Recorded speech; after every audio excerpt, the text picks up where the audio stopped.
One piece chapter 1040 का title है wasted words on young years, जिसका मतलब शायद से ये है कि बच्चों को समझाने का कोई फायदा नहीं है। और चैप्टर की शुरुआत वहीं से हुई है जहां से पिछला चैप्टर खत्म हुआ था, यानी कि Trafalgar law and kid versus big mom. Kid उस पर अपनी कैनन से बिग मॉम पर अटैक किए जा रहा है, लेकिन अब भी बिग मॉम नीचे नहीं गिर रही है। मतलब जमीन पे वो पड़ी हुई है, लेकिन उस होल के पार वो नहीं जा रही है जो ट्रफलगर लॉ ने क्रिएट किया है, जो देखकर वहाँ पे सारे लोग हैरान हो जाते हैं कि बिग मॉम अब भी खड़ी हो सकती है। और बिग मॉम अपना फिर एक डेविल फ्रूट पावर यूज करती है, जिससे वो लाइफ एब्जॉर्ब कर सकती है।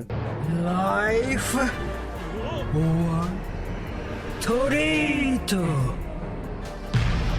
तो बिग मॉम वहाँ पर उनसे कहती है या तो तुम 50 साल अपने मैम दे दो या फिर हमेशा मेरे स्लेव बन जाओ। तो वो यहाँ यूज करती है लाइफ और स्लेवरी। वहाँ पे जितने भी कमजोर लोग होते हैं, मतलब कमजोर के लगभग सारे ही लोग, उनकी सोल उनकी बॉडी से बाहर आने लगती है और लॉ के वो क्रू मेंबर्स कहने लगते हैं कैप्टन वहाँ से हट जाओ। लेकिन फिर सब लोग ध्यान देते हैं कि ट्रफलगर लॉ और यूस्टस किड, इनकी बॉडी से 1 मिनट का भी कोई लाइफ स्पैन नहीं निकला है, जिससे पता चलता है कि ये बिल्कुल भी डरे हुए नहीं है बिग मॉम से। और अब चीज देखकर ऐसा लगने लगा है कि ओनिगाशिमा खत्म होने ही वाला है। मुझे नहीं लगता कि बिग मॉम ज्यादा देर तक अब लड़ पाएगी, या तो हो सकता है इसमें अगले चैप्टर में या उससे अगले चैप्टर में बिग मॉम हार ही जाए। तो बिग मॉम जब सोल निकाल रही होती है तो बिग मॉम को एक तो मुझे ये चीज़ देखकर लगा है कि बिग मॉम इमॉर्टल बना दी है। वो जितनी लाइफ एब्जॉर्ब करेगी अपने ऊपर इस्तेमाल कर करके बचती ही चली जाएगी। लेकिन इस बार ऐसा नहीं हो पाया। ट्रफलगर लॉ ने बिग मॉम के उस अटैक को रोक दिया। ट्रफलगर लॉ ने एक रूम बनाया जिससे उसने बिग मॉम को साइलेंट कर दिया। मतलब जैसा ट्रफलगर लॉ का एक जो दोस्त था कोरोसान, उसकी जो डेविल फ्रूट पावर थी उसकी तरह उसने एक सर्कल बना के बिग मॉम को साइलेंट कर दिया ना। अब बिग मॉम की आवाज बिल्कुल भी उस सर्कल से बाहर, मतलब उसके रूम से बाहर नहीं जा सकती, जिसकी वजह से अब वो लाइफ और स्लेवरी वाली चीज नहीं कह सकती, कोई उसे नहीं सुन सकता। तो अब वो कोई भी लाइफ एब्जॉर्ब नहीं कर पाएगी। बिग मॉम ने जो फायर का मॉन्स्टर क्रिएट किया था, मतलब नेपोलियन, प्रोमीथियस, इन सबको मिला के वो ट्रफलगर लॉ पर अटैक करने वाला होता है, लेकिन ट्रफलगर लॉ उसे बीच में से काट देता है और अब बिग मॉम आइलैंड से नीचे जाने लगी है। और बिग मॉम नीचे जाते जाते पहुंचती है बेसमेंट की आर्मरी तक। वहाँ यामाटो से देख के हैरान हो जाती है और सोचती है कि बिग मॉम की आवाज क्यों नहीं आ रही। बिग मॉम बेचारी चिल्लाती रह जाती है कि प्रोमीथियस, हीरा, मुझे सेव करो, लेकिन उसकी आवाज बाहर नहीं निकल पाती, तो वो कुछ भी नहीं कर सकते। तो और बिग मॉम को इस चीज का एहसास हो जाता है कि उसकी आवाज अब बाहर नहीं जा रही है, चाहे वो किसी भी चीज को टच करे। तो आर्मरी में एक बड़ा सा बॉम्ब होता है, बिग मॉम उसे ब्लास्ट कर देती है उसको पंच करके, और उसके ब्लास्ट होने की वजह से जो ओरोची ने एक फायर मॉन्स्टर बनवाया होता है, वो फायर मॉन्स्टर उस ब्लास्ट के साथ डिस्ट्रॉय हो जाता है। और फिर बिग मॉम आइलैंड के नीचे गिरने लगती है और रॉजर के बारे में सोचने लगती है और कहती है कि रॉजर तुमने ऐसा क्यों किया,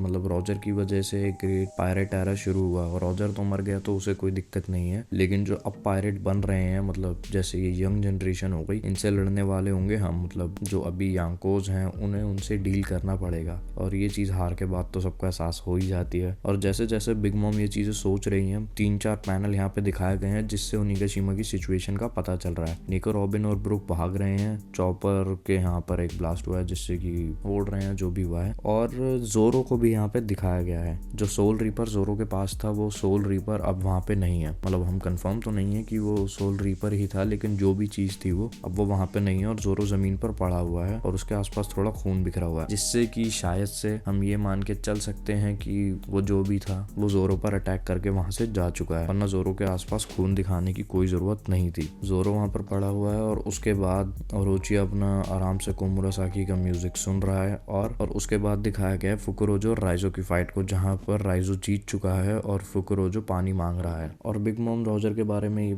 बोलते हुए ये भी सोचती है कि उसने वन पीस के बारे में उन्हें बताया, क्या वन पीस सच में एग्जिस्ट करता भी है और क्या वो अच्छी चीज है भी, और वन पीस क्या है और कहाँ है। और बिग मॉम को एक डाउट है कि वन पीस शायद से थोड़ा सा इस कंट्री में भी मौजूद है, और एक यांको को डाउट है, तो उसकी कोई ना कोई वजह जरूर होगी। तो मुझे लगता है कि वन पीस से कोई ना कोई रिलेटेड चीज वानों में मिलने वाली है, और बहुत ही ज्यादा बड़ी, कोई छोटी मोटी नहीं। और बिग मॉम जब बिल्कुल नीचे गिर रही होती है तो वो कहती है कि किड एंड लॉ, ये मत सोचना मैं इस अटैक से मर जाऊंगी, मैं बदला लेने जरूर आऊंगी, मतलब उन्हें मार दूंगी। तो ट्रफलगर लॉ ने जो वानों वानो कंट्री में एक बहुत बड़ा होल बना है, उस होल की गहराई के बारे में हमें नहीं पता और ट्रफलगार लॉ का एक कोई ना कोई बहुत बड़ा मोटिव होगा ये होल बनाने का। और सिर्फ ये तो नहीं हो सकता कि बिग मॉम उसमें ना चढ़ पाए। बाकी देखते हैं कि क्या होता है। बिग मॉम उस होल में गिर जाती है और एक बड़ा सा वहां पर ब्लास्ट होता है और ऊपर नरेशन में लिखा आता है कि इस फाइट के विनर है यूस्टस के एंड ट्रफलगार लॉ, मतलब बिग मॉम ऑफिशियली हार चुकी है। तो ये देख के तो मुझे बिल्कुल ऐसा लगता है कि ओनिगाशिमा का अंत नजदीक है। 4 से 5